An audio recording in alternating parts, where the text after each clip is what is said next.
today's class we will discuss simplification.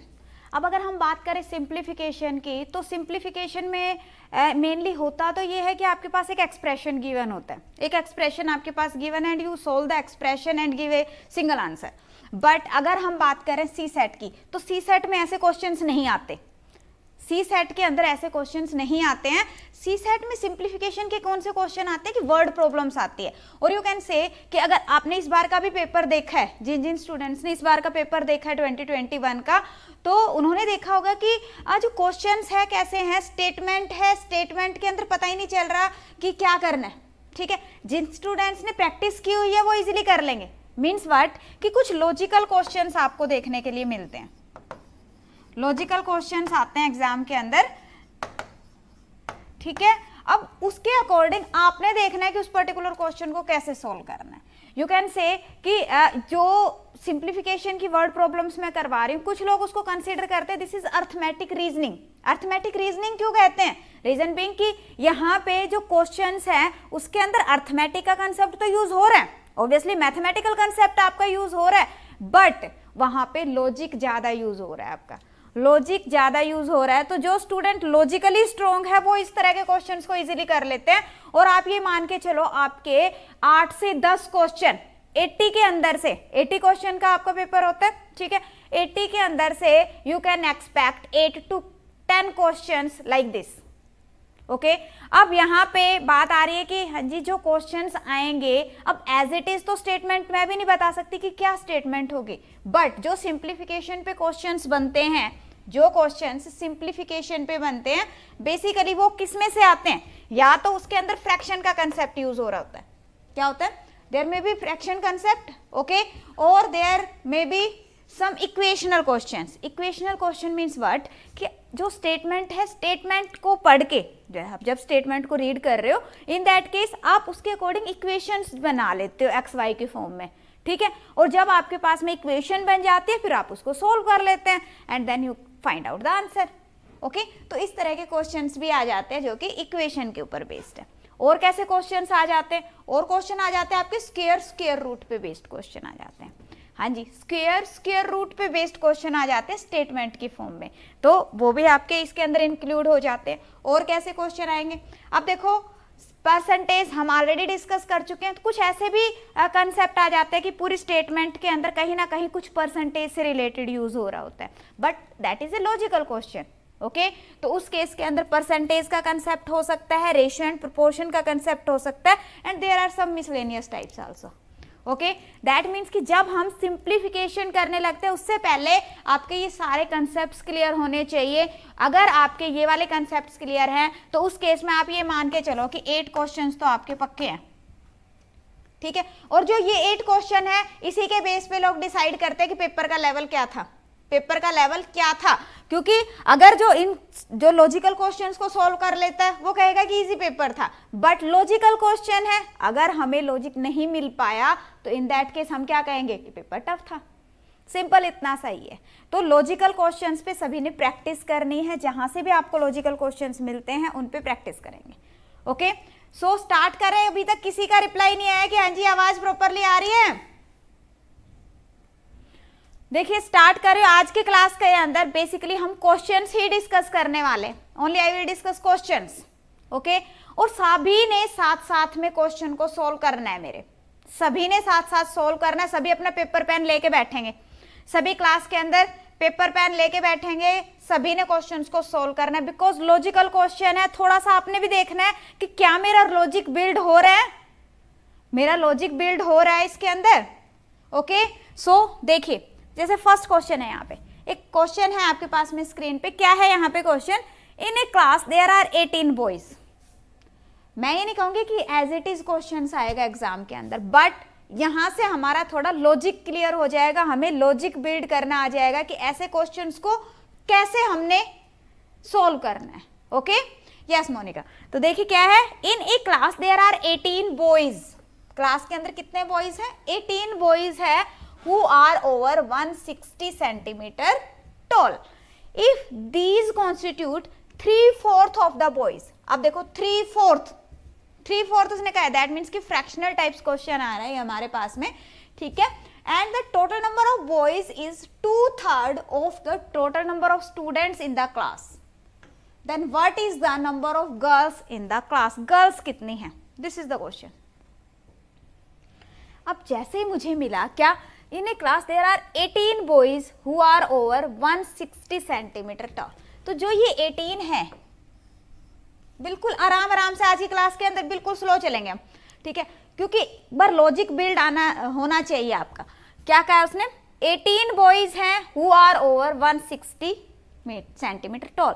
अब इन 18 boys की डिटेल आपके पास में कहां पे गिवन है? This is the detail. क्या कह रहा है? These constitute 3/4 of the boys, that means this value is equal to 3/4 of boys and this is given as 18. पहले ये देखो, ये लाइन इस पर्टिकुलर स्टेटमेंट से क्या हम ये बना पा रहे? बिल्कुल सिंपल था. क्या कहा कि ये 18 बॉयज हैं और वो क्या है? 3/4 है किसका? बॉयज का. ओके, सो यहां से मुझे क्या मिल जाएगा? कैंसिल आउट किया, b is equal to 24. That means कि टोटल बॉयज कितने हैं? 24 है. ओके, अगर क्वेश्चन होता है कि टोटल नंबर ऑफ बॉयज कितने, देन हमारा आंसर इज 24. बट क्वेश्चन में आगे भी कुछ गिवन है. क्या है? And the total number of boys, total number of boys is 2/3 of total number of student in the class. अब टोटल नंबर ऑफ बॉयज कितने हमारे पास में? 24. And these 24 are is equal to what? 2/3 of the total number of students in the class. Okay, तो यहां से अगर हम देखें तो टोटल नंबर ऑफ स्टूडेंट्स कितने बन गए? Total number of students are 36. Total number of students हैं 36, बॉयज कितने हैं? 24. And what is our question कि गर्ल्स कितनी हैं? सो गर्ल्स कितनी आ जाएंगी? This will be 36 minus 24, that means 12 girls. कोई डाउट? हाँ जी, कोई डाउट किसी को? अब इसी को दूसरे तरीके से भी, अब मैं ये नहीं कहती कि सभी का नजरिया एक जैसा होता है. क्वेश्चन को जब आप रीड करते हो, if you are 50 students, in that case जो 50 स्टूडेंट है सब कुछ डिफरेंट सोच रहे होंगे, सभी के माइंड में कुछ डिफरेंट कैलकुलेशन चलती है. अब जैसे ऐसे भी इसको कर सकते हैं. यहाँ पे क्या क्या है? 18 boys who are 160 centimetre number of students की, दिस इज 36. ओके, दोनों केसेस में 36 बन रहा है. अब उसने कहा है कि गर्ल्स कितनी है, बॉयज कितने हैं. अब उसने यहाँ पे क्या कह रहा है कि if they consider 3/4 of the boys, 3/4 क्या है? बॉयज है. दैट मीन्स कि 1/4 क्या है? 1/4 क्या है? गर्ल्स है. 1/4 इसका 1/4 करेंगे, सॉरी यहाँ पे क्या कह रहा है कि constitutes the 3/4 of the boys and the total number of boys is 2/3. Total number of boys कितने हैं? 2/3 है. बॉयज कितने हैं? 2/3 है. दैट मीन्स गर्ल्स कितनी है? 1/3 है. तो गर्ल्स कितनी आ गई इसकी? 1/3,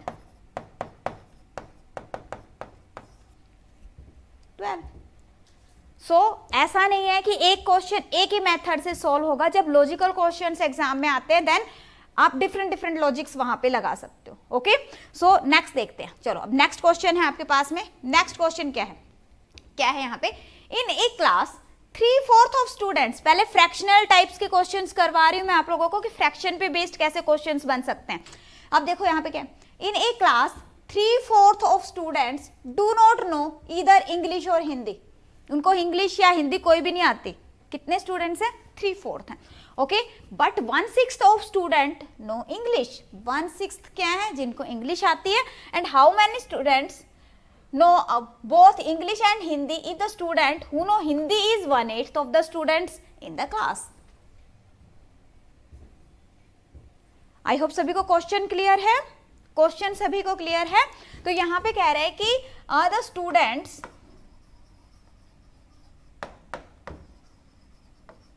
don't know English और Hindi.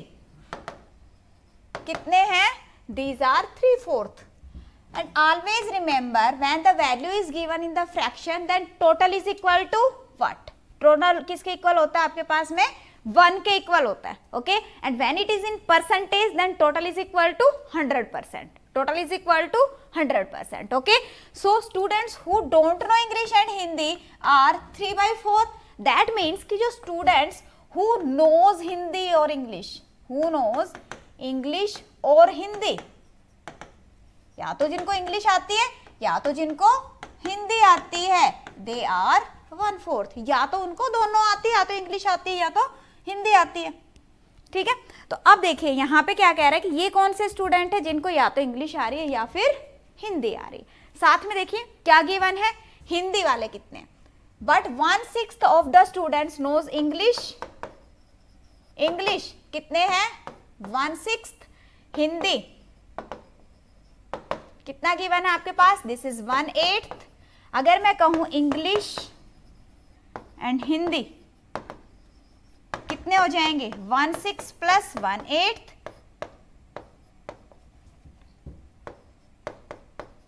That means 7/24. 7/24. And now what is the question कि कितने ऐसे जिनको दोनों आती है, दोनों लैंग्वेजेस आ रही है, तो दोनों लैंग्वेज वाले कितने हो गए, यस ये कौन से हैं जिनको या तो हिंदी आ रही है या तो इंग्लिश आ रही है. इंग्लिश और हिंदी दोनों वाले, बट इसके अंदर कुछ वो भी तो इंक्लूडेड होंगे जिनको दोनों लैंग्वेजेस आ रही है, जिनको दोनों लैंग्वेजेस आ रही है. तो अगर मान लो मैं इसके अंदर से इसको माइनस कर देती हूँ, ठीक है, तो वैल्यू कितनी आ जाएगी आपके पास में, 1/24. So your answer will be 1/24.